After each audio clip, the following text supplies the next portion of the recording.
Centers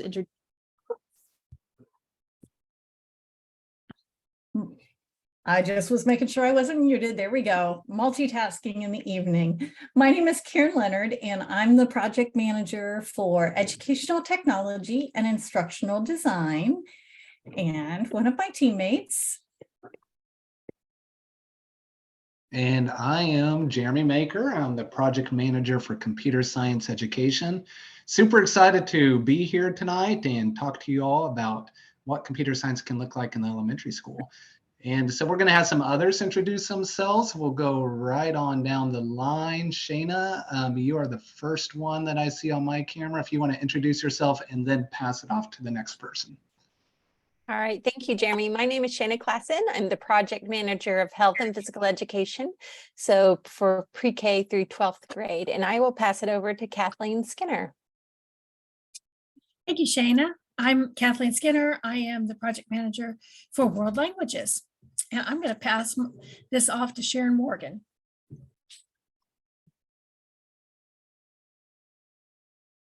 Sharon, you're muted.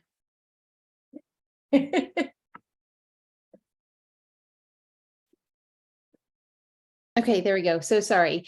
So I will just introduce a few of us that are not able to be here. Anthony Purcell is our project manager for mathematics.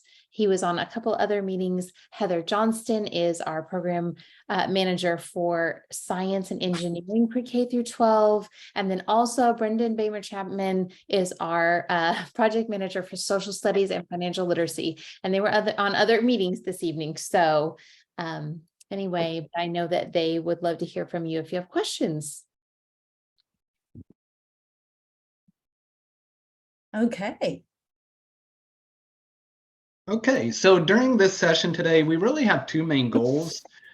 We want you to be able to gain the skills to appropriately integrate technology and computer science into your instruction. So taking a look at what exactly that might look like.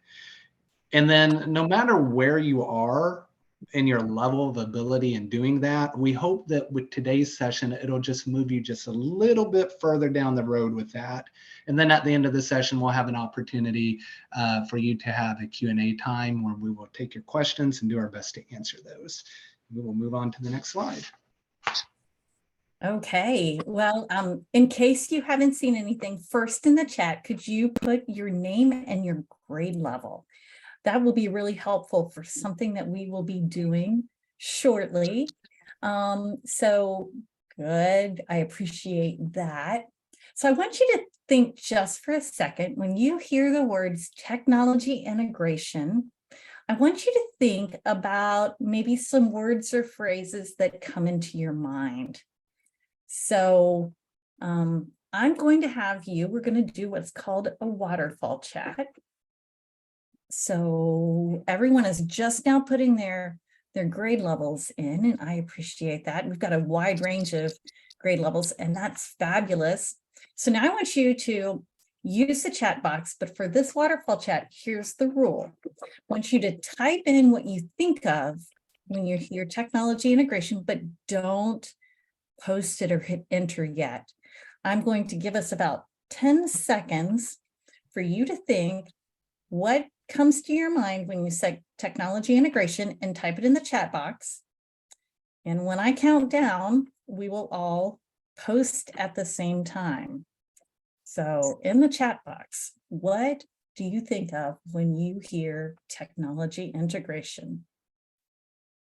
10, 9, 8, 7, 6, 5, 4, 3, 2, post. Yeah, this is awesome. I love this. It is intimidating because you never know what you're going to say. We've got some great responses in here. So, you know, there's really not a wrong answer. We've got everything from extending learning, making it real, interactive games, creating STEM, using technology across the content areas, hypertext, tools for learning. There are some fabulous things that you have all shared. Well, we're going to focus a little bit more on some of that. And just to kind of set the stage, I'm going to define technology for you. And it might be kind of strange for you to think about this, but technology does not necessarily mean even something electronic or digital. Technology is any tool that helps to make a task easier to complete. So a long time ago, a pen and paper might have been considered technology. Now we automatically think of devices and the internet and connectivity. And that's really what we're going to talk about today. But I want you to kind of think of everything that we go through and talk. We're helping make tasks easier to complete when using technology. So some of the benefits of technology integration. Well, it can foster student engagement. We also know that it can also distract students, so we have to find a way to kind of even that all out, but definitely can foster student engagement. And it almost always encourages collaboration. Many things that we do now, we're able to do collaboratively through Google Slides and Google Docs, or chat through text chat boxes. One of the things that I love about technology integration is it allows learning to go beyond the classroom in your school. It provides students with opportunities that may not be possible wherever you are in Oklahoma. And it also supports learning and student learning differences. So whether you're someone who's just new to technology or someone that is really into technology, we're hoping that you'll be able to share some of your ideas and participate. And in fact, that's what we're going to do next. So this is not a waterfall chat. This is, what is something that you do currently to integrate technology into instruction? And I'm going to share one of my things. When I was teaching middle school geography, we had a textbook. We were learning all about spots and locations all around the world, but we decided to Skype around the world. We tried to do 80 different locations. We got 60 some, including countries and states, but it was just a way to enrich student learning.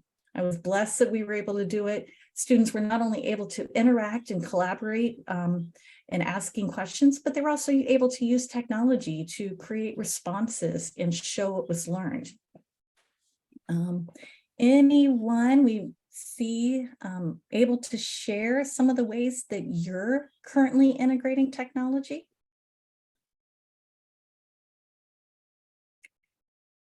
I see quizzes and Kahoot for assessment. Oh no, I'm going to sneeze. That's great. Career awareness with Galaxy. I appreciate that. Creating presentations to show learning. These are some great ideas. Weekly spelling words, Spelling City. I remember using that. Canva for student creation. Don't they love that? We love that ourselves as well. Excel and Group Jam. So we see a lot of QR codes for scavenger hunts, authentic resources for native speakers. I love how we all have our different hats and we think of the different ways that work for our own content areas. So what we're going to do next is hopefully be able to expand some of the ways that you use technology. And I am going to let Jeremy continue on. Okay, so taking a look at your screen, you have some a bulleted list. And how I want you to view this is two different lists, a list on the left, a list on the right. As you're looking through this, I want you to think about which list looks to you to be more scientific than the other. So you're looking through, which one of these look more scientific than the other? When you think you know, when you have an idea, put in the chat, or you can come off mute if you would like, either one, left or right. Which list appears more scientific?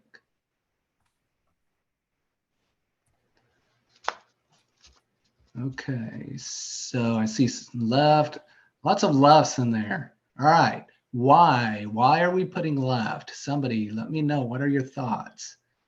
Why are we saying left? Analyze, researching, evaluating.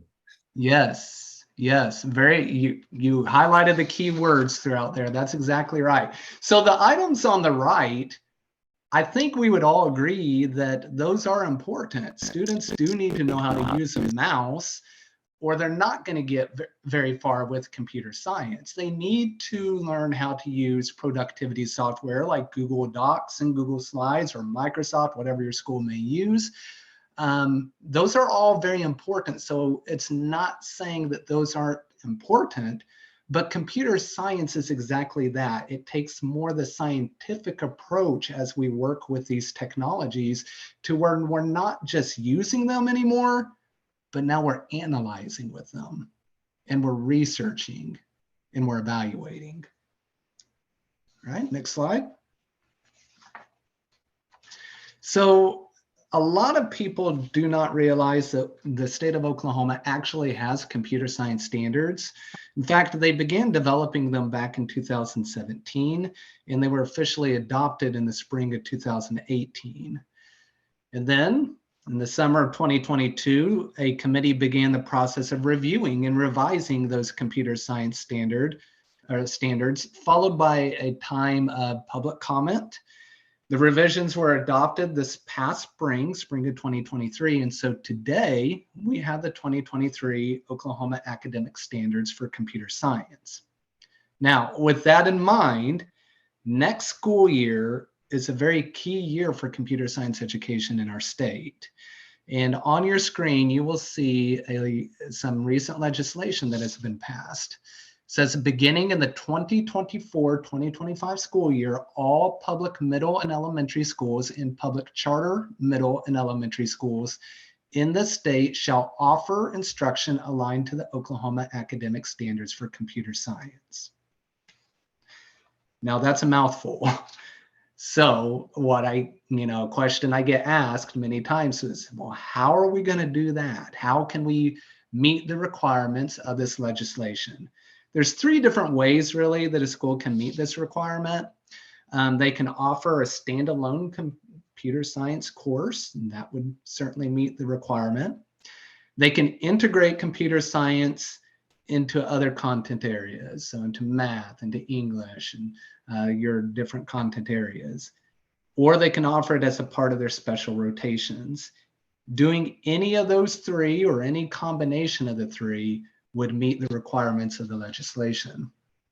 I want us to briefly take a look at the computer science standards. So we are bringing those up on the screen now.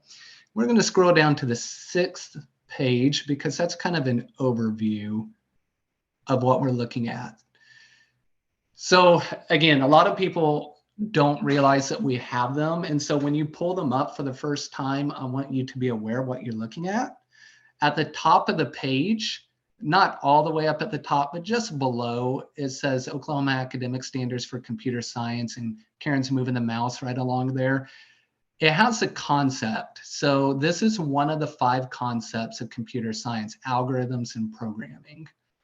Then down the left-hand side, each concept is broken up into sub-concepts. Across the top, we have our grade levels. So we have computer science standards K through 8. And then for high school, we have what's called level 1 and level 2 computer science standards. And then we have the actual standards themselves. So that's just a quick overview so that when you actually pull them up, you at least have a good idea of how to navigate through that. Okay. I believe. There we go. I couldn't unmute. So I was also going to share that we have educational technology standards. And some of you may not know this. We are actually have adopted by legislation the OSDE standards for students. OSDE is the International Society for Technology and Education. And while the computer science standards are grade level specific, The ISTE standards for students are pre-K-12. They're broken down into different ways. You may not be able to reach all of those in every grade level, but logistically, we are supposed to be able to hit each of these goals whenever we're using technology with our students. Some of the great cross connections, though, I want you to see is there are 7 standards or 7 strands with standards. And when you're looking at something like digital citizenship, we're going to notice a carryover between computer science standards and the ISTE standards. And there is a link in the chat to the slide deck. Elizabeth Mon has posted it. It says access slide deck, and it has links to everything directly right here in the slide deck. So between the ISTE standards and the standards for computer science, we're going to talk, how can we take all of these standards and think smarter, not harder? So let me exit. There we go. So Jeremy. Okay, so all of the computer science standards fall under 5 strands. It's a word you'll find in some of the other content areas, except computer science doesn't use the word strands, they use the word concepts. Okay, but those two are synonymous, so they fall under 5 concepts. And these concepts are a part of each school year, each grade level. So ideally, students are circling back to these concepts every year, but with increasing complexity. And a lot of people think of computer science, oh, you mean coding? For sure, coding is a big part of computer science, but that is not the only part of computer science. An example is data analysis. That is a huge part, learning how to analyze data and then communicate that data based off of that analysis. Impacts of computing. That involves some of the ethical considerations, from digital citizenship to maybe how does this new emerging technology such as AI affect society as a whole. So each year, again, they are going through these concepts and they increase with complexity. 5 of those that they center around each school year. And when we're looking at the ISTE standards, like I said, there are 7 strands for these. But think about the fact that knowledge constructor, students can show what they've learned using technology, or computational thinker is very easy to relate with our math concepts, or creative communicator. There's some strong tie-ins, even without looking specifically at the standards, that can kind of direct us to some of the content areas.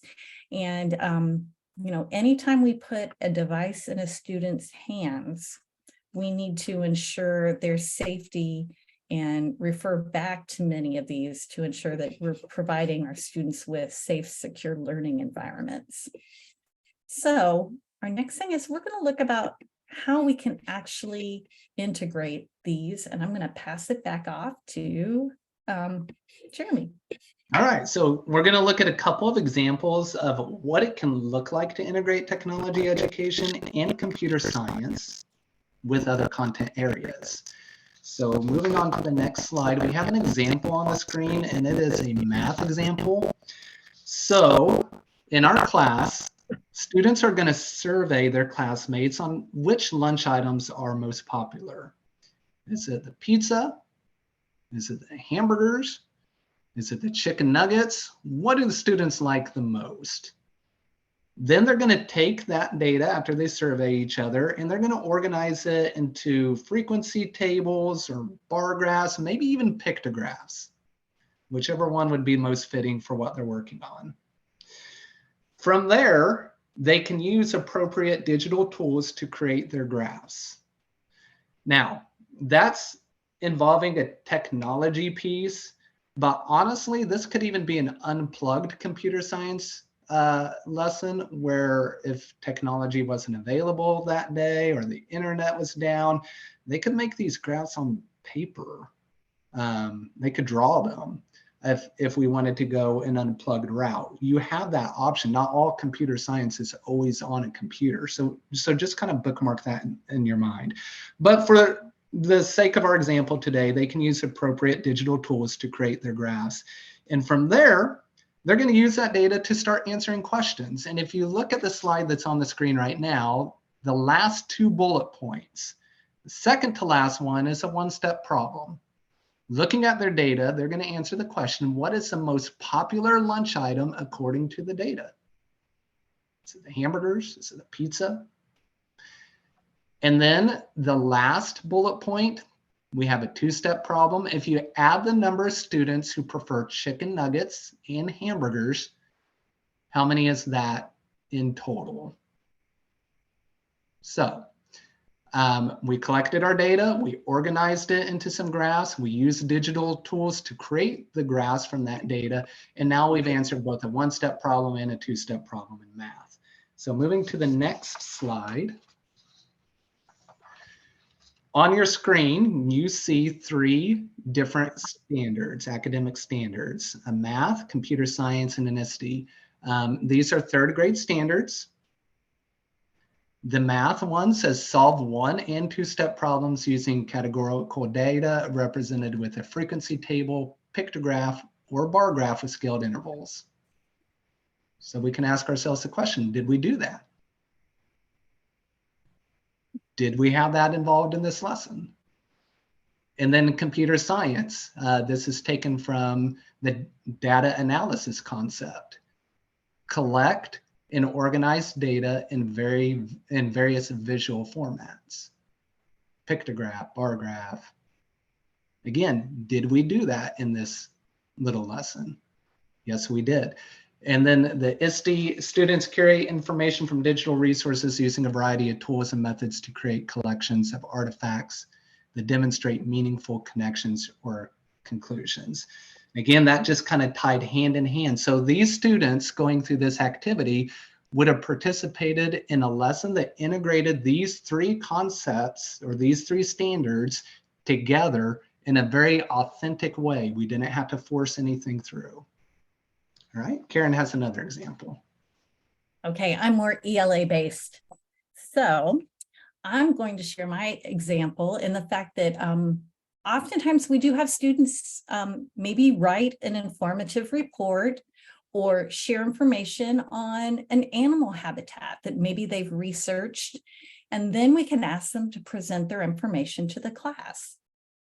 Okay, so when we're looking at that, I would be able to hit all of these standards for ELA. They're going to pre-write and develop drafts by sequencing actions and stories or details. All of these are 2nd grade standards. I'm looking at 2nd grade science, make observations of plants and animals to compare the diversity of life in different habitats. So after everyone's presented or shared, then we can attach that science standard and compare and contrast the different habitats. So where is the key into technology? Well, for computer science, it says independently or with guidance, we're going to create a grade level appropriate artifact. Maybe that's a story map or a storyboard. And then for the OSDE standard, students can choose the appropriate platforms or tools for meeting the objectives for that creation. So in that case, I probably would have said, you may use maybe Google Drawings or Google Slides. Pick the one that makes the most sense or you're most comfortable with. So we're allowing students to make some choice, show some creativity, and again, when we're planning this, we can't just think of an activity. We would go to our different standards, identify goals that we need to meet with our students, and see which ones kind of fit together to create something appropriate. So that's what we're really going to be doing next. When you first joined, we had people put their grade levels in, And we're scrolling back through now, and we have a lot of 4th through 6th.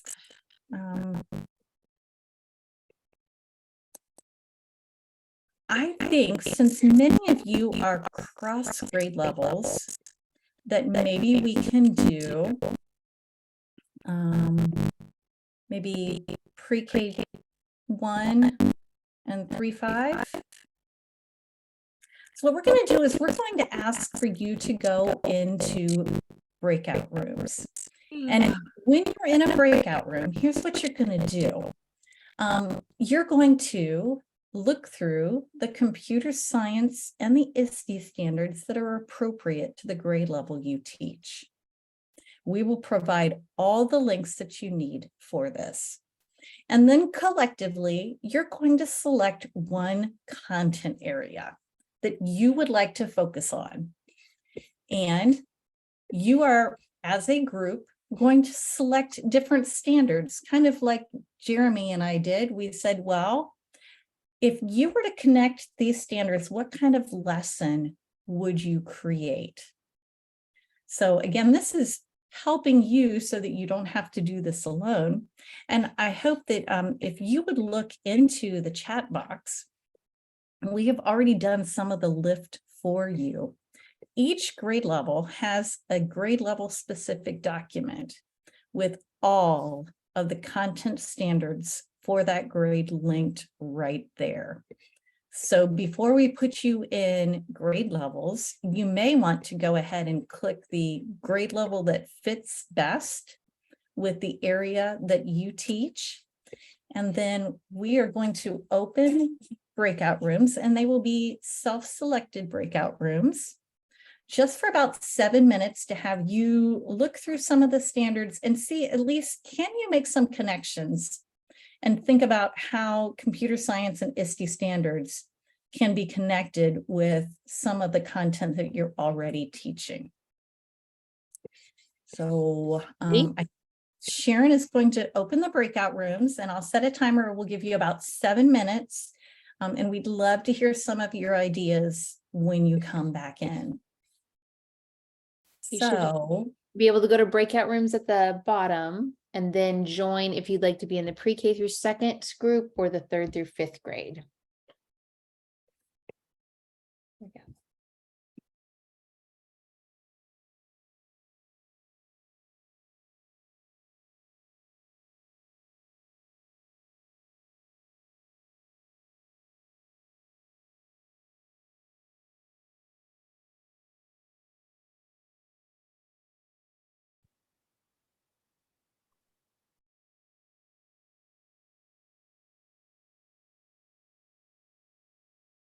again,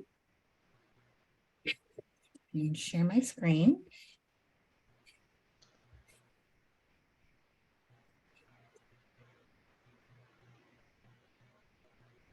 And there we go.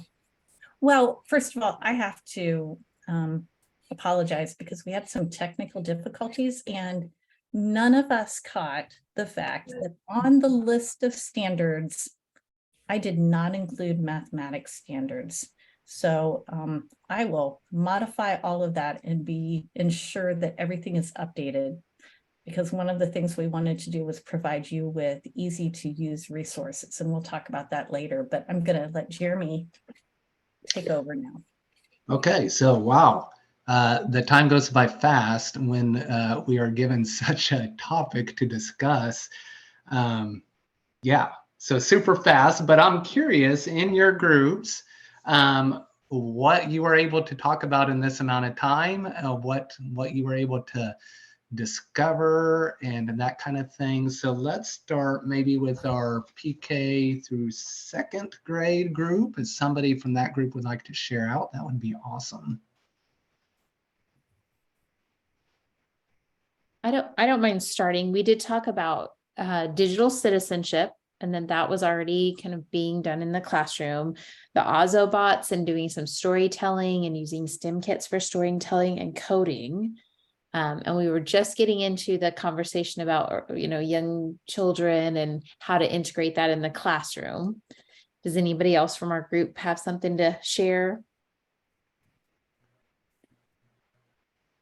I think my only concern, if we offered it as a before or a club session, even, the problem is it would only hit certain kids. And if it's a standard and required, that's not gonna work. Now, you could go up and beyond what would be taught, during the day if you wanted to have a more extensive, but to ensure that everybody got it, that would not work, at least at our school. Yeah, we were talking about different contexts. How it would it be easily integrated into the regular classroom? Should it be, its own class or enrichment class or content areas? So that was kind of how our conversation started to turn, was what was the best environment. I Okay. think that's a really good conversation, especially with the 24-25 legislation requiring computer science to be offered. And, different schools are going to have to figure out how best to meet that mandate, Jeremy. Right. And so one thing to keep in mind is that it is, so keyword with that is offered, but it has to be available to all students. So that's something you want to keep in mind. And when you're looking at the computer science standards, first of all, some good news is that frameworks are being developed, just like there's math frameworks and English frameworks. We will soon have computer science frameworks. So I'm super, super excited about that. But beyond that, leverage some of our emerging technologies whenever you're wondering, how could I integrate any of these standards? I'm not even for sure what the standard is talking about. There's some really, really good emerging technologies. I'm going to whisper ChatGPT is one. Okay. Google Bard, different AI that can, you have to check it because it's not always right, but it can get you started in the right direction. So I'm going to encourage you, step out a little bit and leverage some of those technologies. Somebody in our 3rd through 5th grade group. Let's have a share out from your discussions.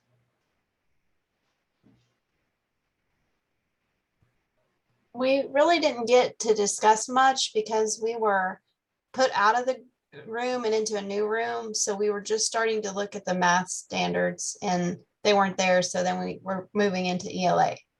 Okay, so you went back to the main room. So talk about what we talked about in that room. I know we talked about looking at the 3rd grade math, and then we ended up looking, I think Karen talked about how you could use it to make a presentation, but I don't remember exactly what the presentation was over.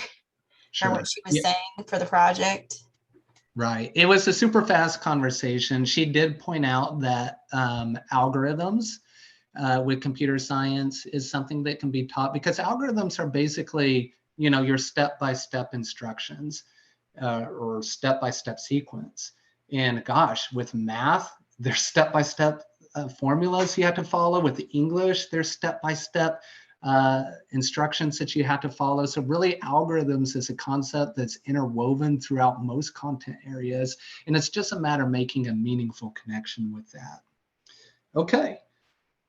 Thank you for those share outs. And Karen, I will turn it back over to you. Well, I want it to be known that although I'm a project manager for education technology, I think we do have to admit that technology is not the end all be all. Students should not be in front of devices all day. I highly recommend that when you use technology, it should be used to extend and enable students to do things that they could not do without a device. And those are great learning opportunities for our students. Sometimes when you're doing math, we just want you to do and manipulate, and our younger children need the activities and the play and the manipulatives. So we're not using technology just to use technology. We're trying to ensure that it's an appropriate fit. So when you're trying to take baby steps to integrate technology into what you're doing, first of all, you have to take really small steps. We know that as educators, we like to feel comfortable with what we're doing. We like to be that expert. You may not always have the opportunity to be the expert. Our kids are amazing when they're provided new learning experiences. And sometimes if you hit a wall and you're like, I don't know what to do next, that's when we let our students help us. And it's a strange feeling sometimes, but they're pretty good. They're great troubleshooters. And so just start by thinking of the connections, first of all, with something that you know you're going to teach. And maybe you've taught that thing year after year, that concept. What could you do to enhance and extend the learning for students? And find that cross connection with our standards, because you are already teaching many of these standards, but we just aren't really recognizing that that's what we're doing. Define the purpose for using technology. Again, we're not using it just to use it, only if it enhances and extends. And just if you're learning a new tool or software or a program, just again, one at a time. I know teachers often get intimidated when they're looking at technology tools. It takes a while. And I told the group earlier today that I'm on my 3rd degree with educational technology, but when my husband and I got married, he bought us a computer. And I looked at him and I said, why? I have no use for this. I was a technophobe. And now there's so many things I just can't imagine. There's always something that can enhance and extend and make learning real for our students. I know that any of us at the agency would be very excited to work hand in hand with you and share ideas and brainstorm. That's something we do every day at work, and we would like to partner with you. Did we miss anything, Jeremy? Not that I see. I think we are ready for the Q&A. Okay, well, one thing that I was going to tell you, you do have the link to this slide deck, and you will notice that there's the link. It's a bit.ly link. And if you're familiar with bit.ly or not familiar, bit.ly is case sensitive. So if it's a capital letter, it has to be a capital letter or lowercase, or the bit.ly link will not work. So LEDCEPT23, hopefully that was something kind of easy for you to remember. That will take you to this. And one of the great resources is, again, for each of you, and I will go back, this link will still work, but tomorrow I will put all of the math standards in there too, because we know as an elementary teacher, you have to, if you want to get the standards, go to the science page and the social studies page and the ELA page. We're trying to find resources and ways that we can combine all of your resources to make things easier for you. Are there any questions or comments that you might have? I have one question. The summer we used an online package called Define Learning. And I'm wondering if you have used that at all in trying to, I mean, just what I'm thinking, I mean, they kind of give you like scenarios where kids could go in and develop a certain business or something like that. And to me, that almost comes to mind that you could kind of feature and make very identifiable some of the things that you were doing. In regard to the computer science standards. I mean, you were talking that one was making a graph, I mean, and doing the survey of the food items in the cafeteria. And that's what it would do. It would give you like a scenario, and then kids would come in and respond to that scenario. And I'm probably not describing it very well, but I mean, that just looked kind of like an ideal opportunity to, specifically highlight some of the different computer science standards that we might be working on. I guess you haven't heard of that. So I am familiar with defined learning, and I would say, that is certainly an option that you can use. And just like any content area, or not content area, but any publisher that provides something like that, they may not hit all of the academic standards, and so supplementing would be necessary, but it is a tool that would certainly be useful for you. And one thing with defined learning is that they do tie everything to like careers and that type of thing, even at some of the younger ages.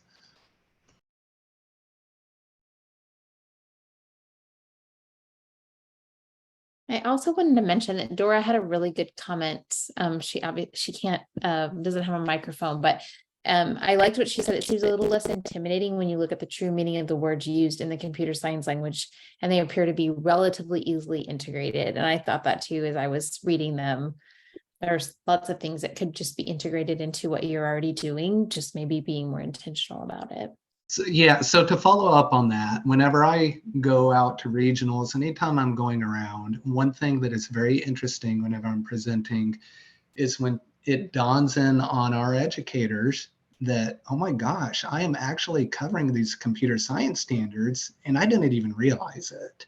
And so, and that's a beautiful part of the professional learning. I love watching that happen. And at that point, from there, it's just a matter of making it a meaningful connection. So many of those computer science standards, some of those big words can kind of seem daunting, but when you begin to learn what it really is, you're covering some of those already without even realizing it.